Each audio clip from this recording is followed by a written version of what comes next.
نحمده ونصلي على رسوله الكريم اما بعد۔ ترجمے والے قرآن پاک کا صفحہ نمبر 954، 26واں پارہ سورۃ الفتح، پہلا رکوع، آیت نمبر 7 تا 10۔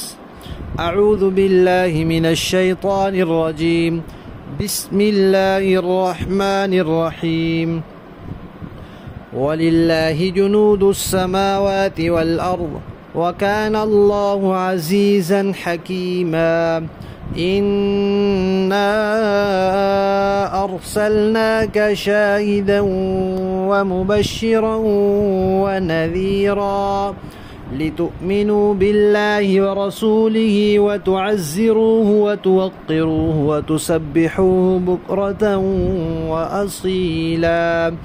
إن الذين يبايعونك إنما يبايعون الله يد الله فوق أيديهم فمن نكث فإنما ينكث على نفسه ومن أوفى بما عاهد عليه الله فسيؤتيه أجرا عظيما۔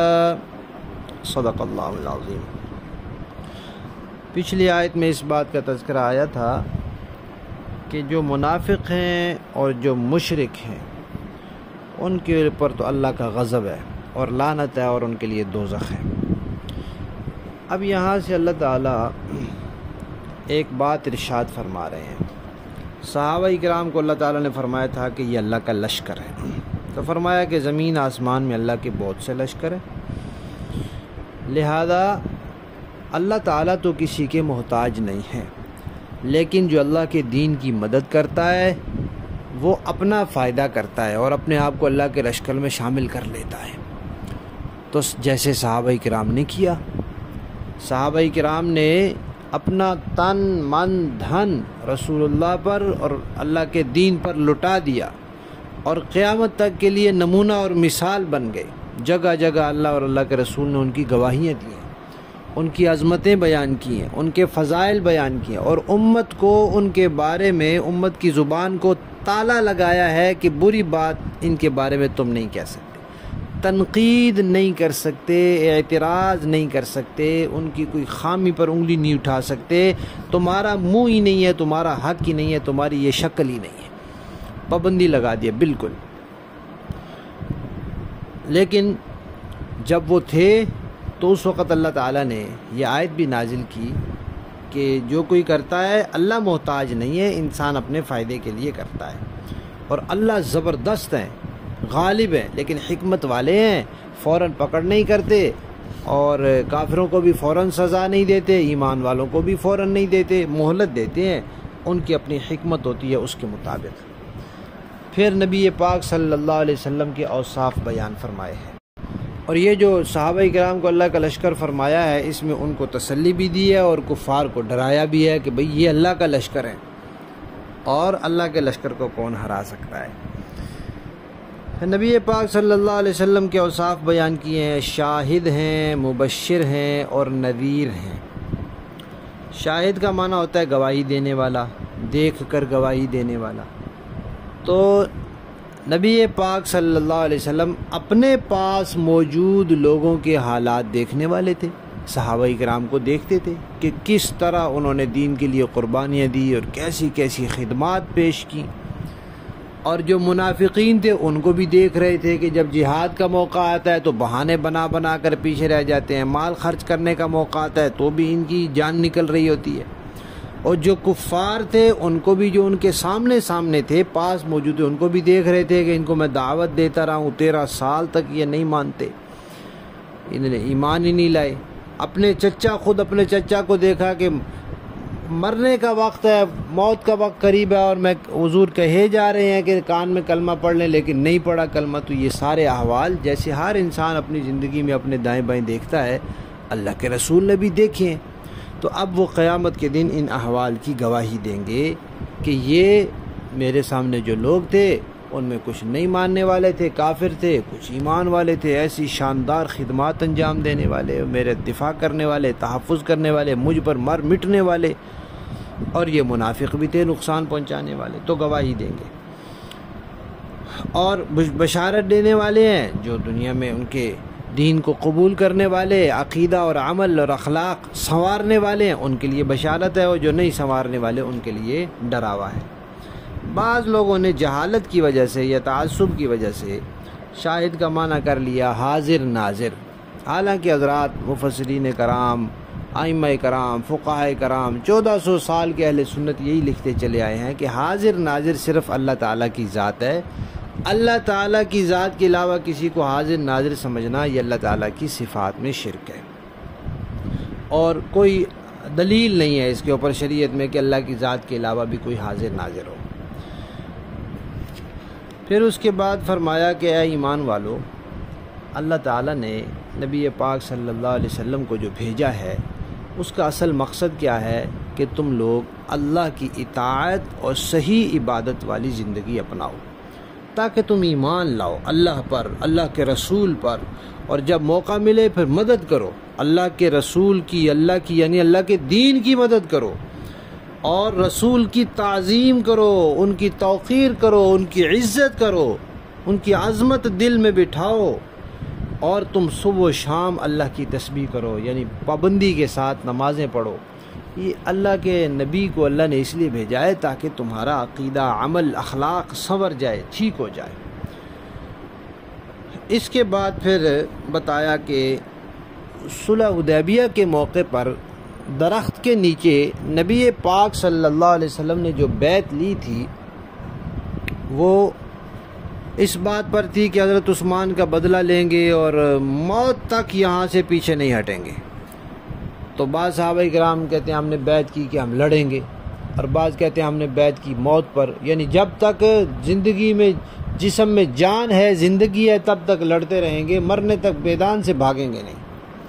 تو اس کا تذکرہ کیا کہ ان جنہوں نے آپ سے بیعت کی حقیقت میں انہوں نے اللہ سے بیعت کی، اور جب آپ کے ہاتھ میں ہاتھ رکھ کے بیعت کی تو گویا اللہ کا ہاتھ پھر ان کے ہاتھ پر ہوا۔ اب جو کوئی اس بیعت کو پورا کرے گا اللہ تعالیٰ اس کو بڑا اجر دے گا، اور جو کوئی اس کو توڑے گا اس کا وبال بھی پھر اسی پر ہوگا۔ اب یہاں بیعت کا تذکرہ آیا ہے۔ بیعت کسے کہتے ہیں؟ ہمارے یہاں بیعت مشہور ہے، اور اس کے بارے میں کچھ لوگ ہیں جو بالکل سرے سے منکر ہیں کہ بیعت تو ہوتی نہیں شریعت میں، اور کچھ ہیں جو کہتے ہیں کہ بیعت تو ایسی فرض ہے جیسے نماز فرض ہے، جس نے بیعت نہیں کی، جو بغیر بیعت کے مر گیا تو وہ تو سیدھا دوزخ میں گیا۔ تو یہ دونوں باتیں درست نہیں ہیں۔ تو بیعت کا مفہوم سمجھ لیں۔ بیعت عربی زبان کا لفظ ہے، اردو میں اس کو لمبی تا کے ساتھ لکھ دیتے ہیں، تو اس کا معنی ہے بیچنا، فروخت کرنا، اور کبھی اس میں اس معنی میں بھی آتا ہے کہ دو آدمیوں کا آپس میں معاملہ کرنا۔ اب بیعت کا اصطلاحی معنی کیا ہے؟ کہ انسان اپنی جان کو، اپنے مال کو اپنی خوشی سے اللہ کے ہاتھ بیچ دے جنت کے بدلے میں، کہ میں اپنی جان، اپنا مال اللہ کے راہ میں دیتا ہوں، بس اللہ تعالیٰ مجھے جنت دے دیں، میں نے اپنی جان بیچ دی۔ اور مجھے ملے گا کیا؟ انسان کوئی چیز بیچتا ہے تو پیسے لیتا ہے یا دوسری چیز لیتا ہے، تو اب اس نے اپنی جان بیچی، اگرچہ اس کی اپنی نہیں اللہ کی دی ہوئی ہے، لیکن اس کو اللہ تعالیٰ نے مجازی مالک بنایا ہے، اور یہ اس کو اختیار ہے کہ اس کو ادھر بیچے یا ادھر بیچے، اللہ کے ہاتھ بیچے یا شیطان کے ہاتھ بیچے، مرضی ہے اس کی۔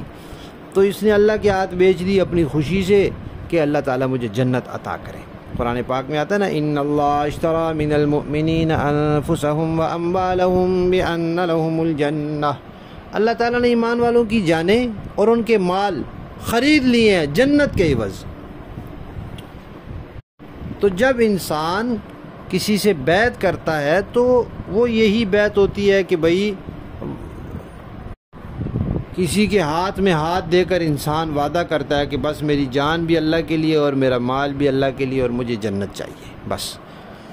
اب نبی پاک صلی اللہ علیہ وسلم نے مختلف طرح کی بیعتیں کی۔ بیعت اسلام ہے کہ بندہ مسلمان ہو رہا ہے، چلو جی بیعت کرو کہ اب میں مسلمان ہو گیا، مجھے اللہ کی رضا چاہیے اور میں نے اپنے پرانے عقیدے سارے چھوڑ دیے۔ جہاد کی بیعت ہے جیسے اس صورت میں ہے، اور طریقت کی، سلوک کی بیعت بھی ہے، یعنی میں گناہ نہیں کروں گا، میں نیکیوں میں کوششیں کروں گا، میں بدعت سے بچوں گا، اس طرح کی بیعتیں بھی کی نبی پاک صلی اللہ علیہ وسلم نے۔ قرآن پاک میں تذکرہ ہے، کوئی صورت ممتحنہ میں ہے اور یہاں اس صورت میں بھی ہے۔ تو یہ جو بیعت جہاد کی ہے وہ بھی ہے، بیعت ایک خلیفہ کی ہوتی ہے کہ جب یہ خلیفہ بن گیا ہم اس کی بیعت کرتے ہیں کہ ہم نے اس کو اپنا حکمران تسلیم کر لیا، یہ بھی ہوتی تھی بیعت۔ تو یہ جو سلوک کی طریقت کی بیعت ہوتی ہے یہ کس لیے ہوتی ہے؟ کہ نفلی اعمال زیادہ سے زیادہ کر کے جنت میں اونچے درجے حاصل کیے جائیں اور اپنے باطن کی صفائی کی جائے، یہ دو مقصد ہوتے ہیں۔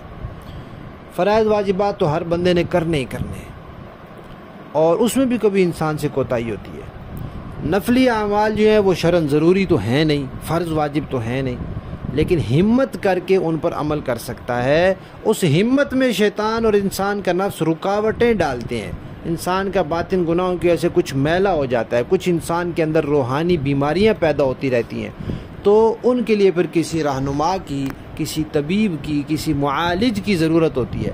تو یہ اللہ والے معالج ہوتے ہیں، یہ ان کا علاج کرتے ہیں، وہ بیماریاں ٹھیک ہوتی ہیں، انسان کا باطن صاف ہوتا ہے، تو اس کے اندر ہمت پیدا ہو جاتی ہے، پھر وہ گناہوں سے زیادہ بچتا ہے اور نیکیاں زیادہ سے زیادہ کرتا ہے اور جنت میں اونچے سے اونچا مقام حاصل کرتا ہے۔ اب ہمارے ہاں کچھ لوگ ہیں جو کہتے ہیں کہ یہ بیعت بالکل بھی اصل ہے، تو ان کی بات غلط ہے۔ قرآن پاک میں تذکرہ موجود ہے، احادیث میں موجود ہے، اور کچھ کہتے ہیں کہ یہ تو فرض ہے۔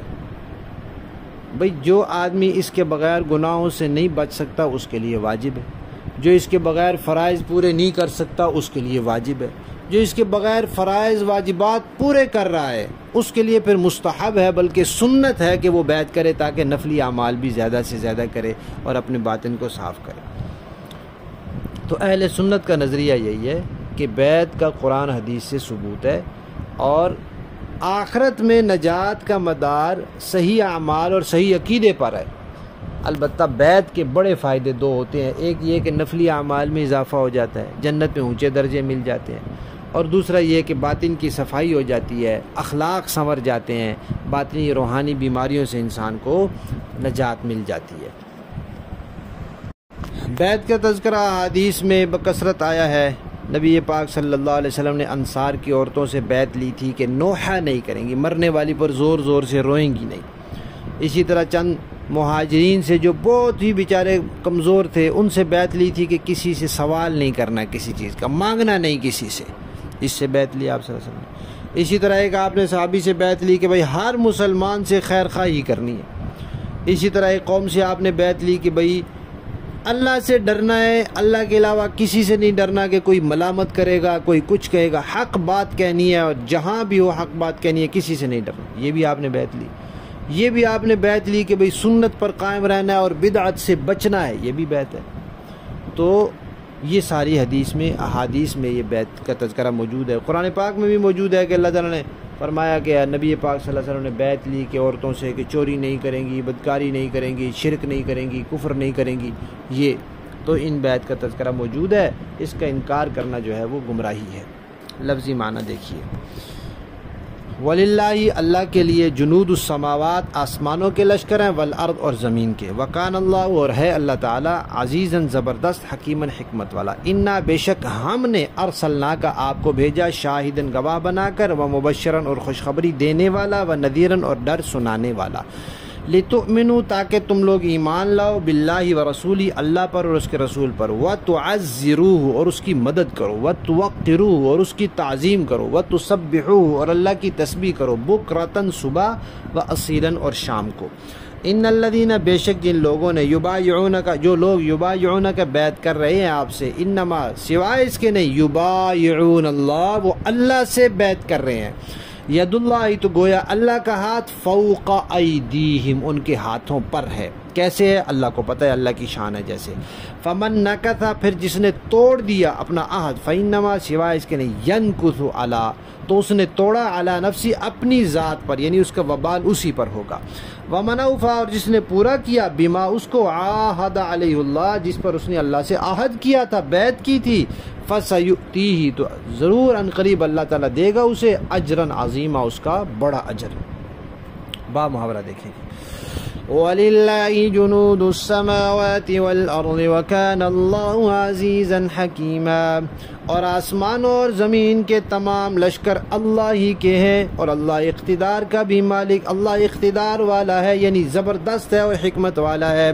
إِنَّا أَرْسَلْنَاكَ شَاهِدًا وَمُبَشِّرًا وَنَذِيرًا، اے پیغمبر ہم نے آپ کو گواہی دینے والا، خوشخبری دینے والا اور خبردار کرنے والا بنا کر بھیجا ہے۔